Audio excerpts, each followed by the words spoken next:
In today's world, the rights also seem to be expanding.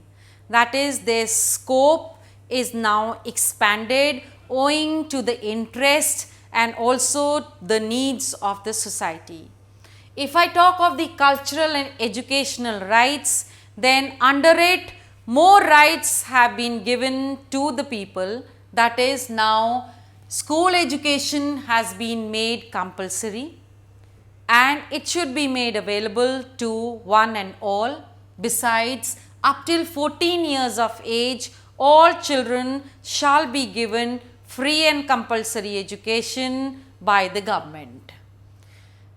Then Right to Information Act has been given by the Government of India, which gives the right to every individual that he can actually get access over every move of the government or any information that he desires to.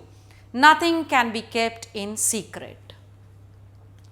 Then certain international covenants have also added to the expansion of the various rights. That is, some of the moral claims now are picking up the right of law. When people feel that morally this is justified, it has to be converted to law. Therefore, the scope or expansion of rights is increasing these days.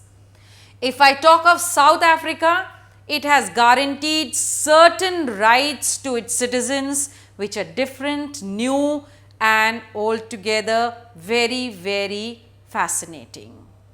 They are like every citizen has been given the right to privacy.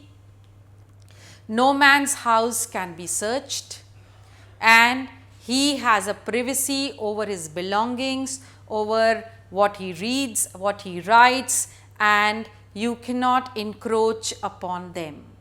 Then there is right to environment. That is, if the government does anything for development and spoils the environment, then the people have the right to tell the government that they are wrong. They have a right to clean, green and nice environment to live. Next is, everybody has the right to a proper housing. Besides, healthcare facilities have also been included in the new right list of South Africa, which means the progress is slowly towards expanding more and more rights which make the citizen more happy, and also this place becomes a better place to live. So what do you think about expanding these facilities even in India? And that was the end of your chapter, Democratic Rights. Thank you.